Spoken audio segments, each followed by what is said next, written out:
My wife cheated with her yoga instructor on our 5th wedding anniversary night. Yeah, you heard that right. While I was waiting for her with flowers and dinner, let me take you from the very beginning.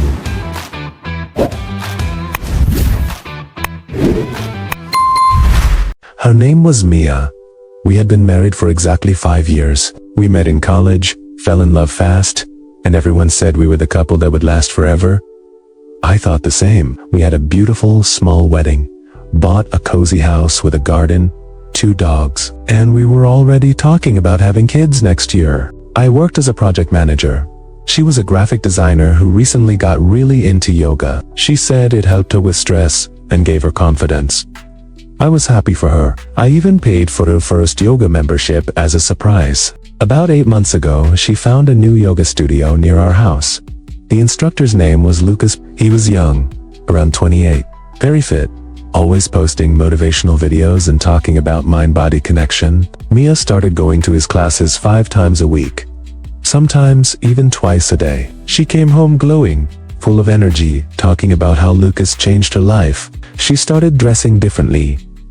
Tighter yoga clothes, new lingerie for herself. When I asked about it, she laughed and said, "Babe, it's just yoga. Don't be insecure." Then the little things started piling up. She began coming home later and later after evening classes. She would take long showers the second she walked in. Her phone was suddenly always on silent. She changed the password and said it was for work privacy. One night, I saw a notification on her lock screen.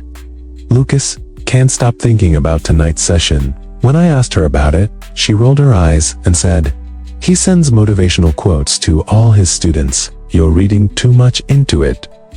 I wanted to believe her. It was our anniversary month. I didn't want to ruin it with jealousy. Our 5th anniversary was on a Friday. I took the day off, bought her favorite flowers, cooked her favorite dinner, put on the suit she loved. I had a little gift box with a necklace I knew she wanted.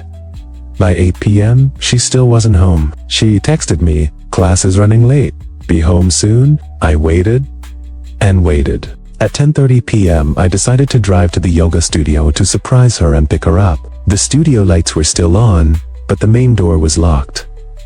I went around the back, and that's when I saw it. There was a small private room at the back of the studio with glass walls. The lights were dimmed. Mia was inside, naked, on the yoga mat. Lucas was on top of her. They weren't doing yoga, they were having sex. Passionately, loudly, like they had done it many times before. Her legs were wrapped around him. She was moaning his name, and I was standing outside in the cold, holding anniversary flowers, watching my wife celebrate our 5th wedding anniversary with another man. She saw me first. Her eyes went wide with pure terror. She pushed Lucas off so hard he fell backwards. Lucas looked at me, completely naked, and had the nerve to say, "Dude, this is not what it looks like." Mia started crying and screaming. "It's not what you think. It's just physical. It doesn't mean anything." I didn't say a single word. I just dropped the flowers on the ground and walked away. But what happened after I left the studio, that was when the real pain began. Because Mia didn't just cheat on our anniversary, she had been sleeping with Lucas for months. And the way she tried to twist everything, blame me, and make me look like the bad husband, that part destroyed me even more than catching them. But what happened after I left the studio? That was when the real pain began. I drove home in complete silence. The flowers I bought for our anniversary were still on the passenger seat. The dinner I cooked was cold on the table. The candles had burned down. I sat on the couch in the dark and just stared at the wall. At 1:17 a.m., I heard her key in the door. Mia walked in, still wearing the yoga clothes, hair messy, mascara running down her face. She looked terrified. She immediately started crying. Loud, dramatic sobs. "Babe, please. It's not what you think. It was just one time. I swear on my life. Lucas means nothing to me. It was just physical. I was feeling so lost and you've been so busy with work lately." She tried to hug me. I pushed her away. She fell to her knees, right there in the living room. I love you. I want to grow old with you.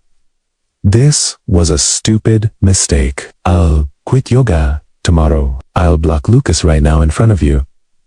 Just please, don't throw away 5 years because of one night. She grabbed her phone with shaking hands and deleted his contact while crying. Then she looked at me with those big wet eyes and whispered, "Baby, it's our anniversary. Don't let this ruin everything we built." For a second, I almost felt sorry for her. That was my weakness. What I didn't know at that moment was that she had been sleeping with Lucas for 4 months. The one-time story was complete bullshit. Later, when I went through her iCloud, I found hundreds of messages.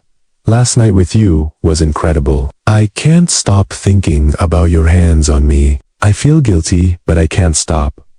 My husband has no idea." Even a message from the morning of our anniversary. "After the party tonight, I'm coming straight to you. I need you." She celebrated our 5th wedding anniversary by planning to have sex with him right after. That night, she tried to sleep in our bed like nothing happened. She cuddled up to me and whispered, "I know I hurt you, but we can go to couples therapy.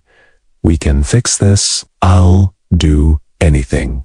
Just don't leave me." The next morning, she woke up early and made breakfast. She was acting like the perfect wife again, smiling, touching my arm, saying, "I love you," every 5 minutes. She even posted a story on Instagram with a photo of our wedding. 5 years with my soulmate, grateful every day. While she was in the shower, I saw a new notification on her second phone, the one she forgot about. "Lucas, you okay after last night?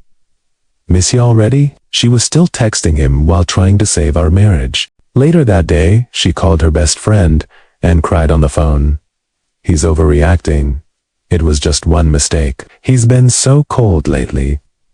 I feel so alone." She was already building the narrative that I was the problem. And the worst part came 2 days later, because that's when Lucas himself showed up at our house while I was at work. Mia let him in. They sat on the couch where we used to watch movies together, and what they discussed. The plan they made to handle me. That was the moment I realized how deep the betrayal really went. And the worst part came 2 days later. 2 days after the anniversary night, I was at work trying to act normal. Mia texted me sweet messages all day. "I love you so much. I'm cooking your favorite dinner tonight." I decided to leave work early to surprise her and try to talk calmly. When I pulled into our driveway, I saw a car I recognized, Lucas's black Jeep.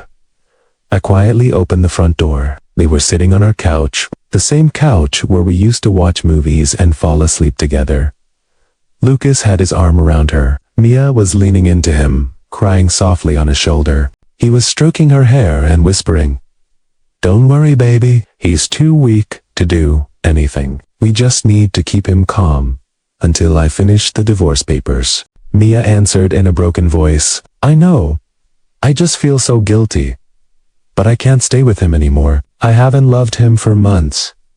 You're the one who makes me feel alive." They had already planned everything. They didn't know I was standing right there in the hallway. Lucas continued, "Just keep telling him you want to fix the marriage. Cry, apologize, say you'll go to therapy. Make him believe it's his fault for working too much. In 2 or 3 months, we'll tell him you want a divorce. By then, he'll be so broken, he won't fight for anything." Mia laughed through her tears. "You're so smart. I can't believe I wasted 5 years with him when I could have been with you." I stood there, frozen. My wife of 5 years was sitting in our living room, planning how to destroy me with the man she had been sleeping with on our anniversary. I didn't burst in. I didn't scream. I just turned around, walked out, got in my car, and drove away. For the first time, I wasn't even angry. I was empty. That evening, Mia called me 43 times. Left voice notes full of tears. "Babe, where are you? I'm so worried.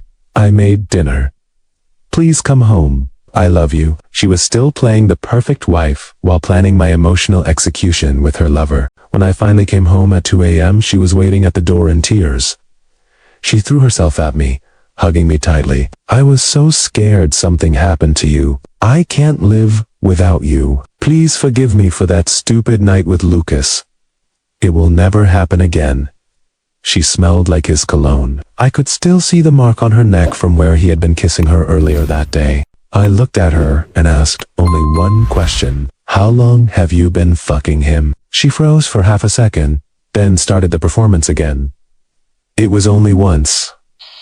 I swear, you're imagining things because you're hurt. I took out my phone and showed her the photos I secretly took from the hallway, her and Lucas on our couch. His arm around her, her head on his shoulder.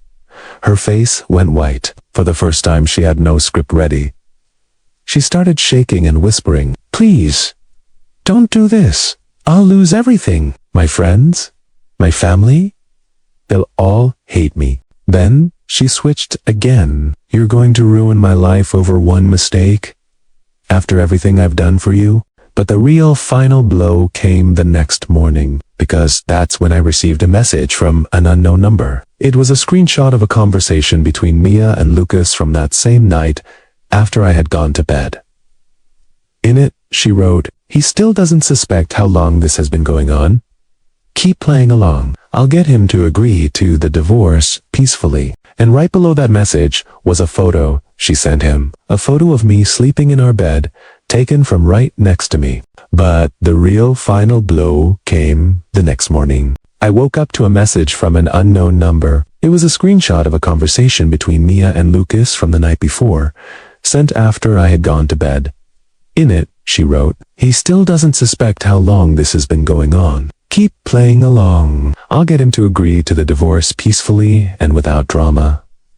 Right below that message was a photo she sent him, a photo of me sleeping in our bed, taken from right next to me while I was unconscious. She was lying next to me, smiling at the camera, and sending my sleeping face to her lover as proof that everything is under control. That photo broke something inside me that I didn't even know could break. I didn't wake her up. I didn't scream. I didn't cry. I just packed a suitcase in silence, took the dogs, and left the house while she was still sleeping. On the kitchen table, I left only one thing, a printed screenshot of that message and the photo she sent him. Underneath it, I wrote in big letters, "Congratulations. You won. I'm done." I changed the locks the same day and moved into a small apartment across town. For the next 2 weeks, she called and texted nonstop. She showed up at my new place, crying, begging, promising to go to therapy, saying she would quit yoga forever. She even posted a long Instagram story about how trauma can destroy even the strongest marriages, making it look like I was the one who suddenly left her for no reason. Lucas tried to message me once. "Bro, let's be adults about this." I blocked them both and never replied. It took me almost 4 months to feel like myself again. I sold the house we bought together. I changed my number. I started running every morning, went back to the gym, and slowly rebuilt my life without her. The hardest part wasn't losing Mia. The hardest part was realizing that the woman I married, the woman I wanted to have children with, had been lying in our bed next to me and sending photos of me sleeping to the man she was fucking, all while planning how to leave me peacefully. But today, I'm free. I don't hate her anymore. I don't even hate Lucas. I just feel sorry for anyone who has to live with that level of betrayal in their soul. So yeah, that's the full story. Every single painful, humiliating, heartbreaking detail. I lost my wife, my marriage, my home, and 5 years of my life. All on the night we were supposed to celebrate 5 years of love, but I gained something much more valuable. Clarity, self-respect, and the knowledge that I will never again ignore red flags just because I don't want to lose someone. If you're watching this and you've been betrayed on a special day, if your partner looked you in the eyes and lied while destroying everything you built, just know this. You're not crazy, you're not overreacting, and you will survive it and become stronger. You can send your own story straight to my email. It's in the description below. I, Putu, will read every single one, and I might tell your story in one of the upcoming episodes. Drop a like if this story hit you hard. Subscribe and turn on notifications. New, real story every single day. Truth hits different when it's your story. See you in the next one. Family, stay strong.